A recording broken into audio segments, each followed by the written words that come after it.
back now, counting down to training camp for the Denver Broncos 2024.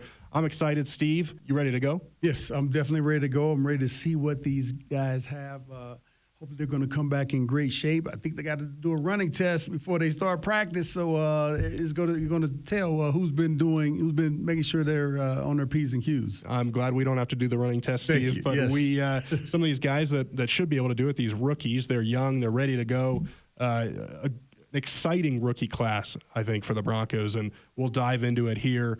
Kind of the one caveat here, Steve, is we're going to talk about some of these guys. You can't choose Bo Nix when we talk about them. Everybody wants to talk. Everybody wants to hear about Bo Nix. Everybody wants to talk about Bo Nix. We'll talk about Bo Nix later on in this series. But to start, I guess, of these rookies and kind of a varied class, some offensive guys, some defensive guys, who stands out to you as a guy that you're most excited to see when the pads come on and training camp gets going? Yeah, man, when the pads come on, couple of guys, Aric Estime, our running back that we got out of Notre Dame, and then also Blake Watson. He's a guy that undrafted. Not many people know about, but, man, when you turn on the film and you look at this guy, he's explosive. He's had long runs. He's got the speed to outrun people. He has the moves in the hole. He has great balance. I think he's going to be a great addition to the room. Both of those guys are going to be a great addition to the running backs room. Yeah, and Estime, Steve, last year, 6.4 yards per carry, 111.8 yards per game. He rushed for over 1,300 yards and 18 touchdowns. I think that was a single-season touchdown record for Notre Dame. And so when you set a record at a storied program like Notre Dame, you know you're doing something right. I'm going to stay on the offensive side of the ball here. Okay. I know we're going all offense. You're a defensive guy. We should be showing some love over there. We will in a second. Troy Franklin got a lot of the hype, right, coming out of the draft. He's fast. He played with Bo Nix. 81 receptions in 2023. 1,300 yards, 14 touchdowns. But when I watched OTAs, at least, Devon Vele out of Utah, he's a little bit older. He went on his mission trip. He was a guy, Steve, he just seemed like he found the spot always to be in, the soft spot in the zone, where to settle down, make that catch, sure-handed. He only had 43 catches for 600 yards and 3 touchdowns last year, so it's not the same. They had their offense and quarterback situation and wasn't the same as some other teams. So I think he's much more talented than what his statistics show. And I think one thing I like about him is that Sean Payton talks about him, and it says he's going to play in traffic a lot, and he makes those plays in traffic.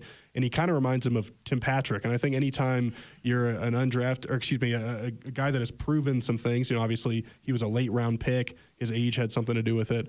When you can prove yourself and get a guy like Tim Patrick be your comp, that's a good sign. And he's even wearing 81 out there. Steve. I'll tell you what, looks like him when he's running around. Yeah, we just watched him in the mini camps, and you see him with 81. You keep thinking Tim Patrick. No, that's Devon Vele.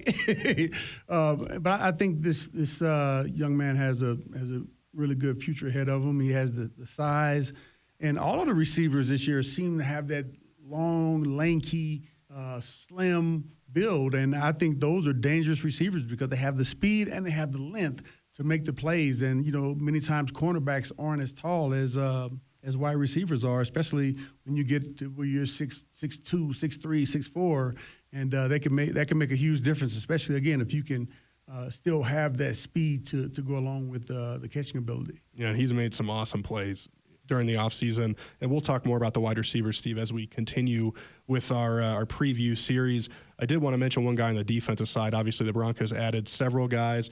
Chris Abrams-Drain is one of them, a corner who I think is going to try to push for some playing time. But Jonah Ellis, obviously the son of Luther Ellis, who was here for a long time in a staff role. But, Steve, a first-team All-Pac-12 player, second-team All-American, 12 sacks, 16 tackles for loss, 3 quarterback hits last year. I think he had the second most sacks of any Power 5 player. And I think it was Sean Payton after the draft. He said, at some point with these edge players, you have to see production, right? You have to see the numbers.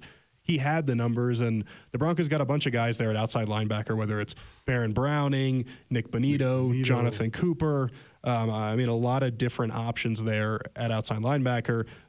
But if they could find one guy who could just maybe surge to 10-plus sacks, that would really help him. And maybe Jonah Ellis, I don't know about as a rookie, but Jonah Ellis certainly has that potential, I think. Yeah, I think we have several guys in that room that can potentially break out. I think Nick Bonito still has that ability once he's able to really settle down on that edge. And it's going to be interesting to see how Jonah Ellis is against the run at this level of football, because he's been great at the college level.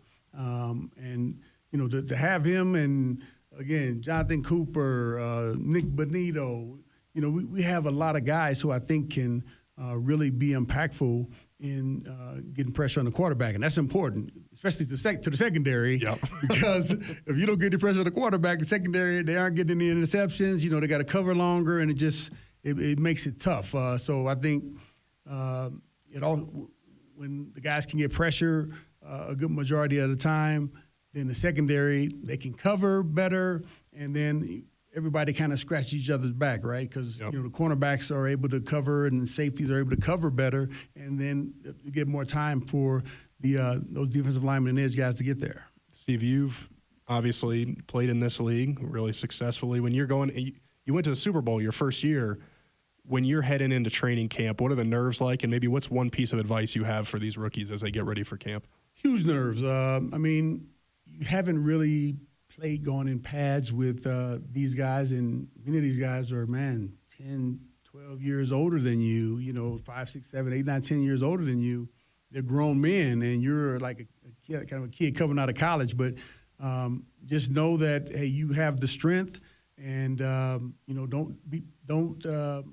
don't be afraid to make the plays. It's the same thing as it was in high school, same thing as it was in college. You can do it. Be confident. But make sure you know that playbook. Once you know the playbook, everything else follows. All right, that's good advice, Steve. We are working our way toward training camp. We'll roll on with this series for the Hall of Famer Steve Atwater. I'm Aric DiLalla.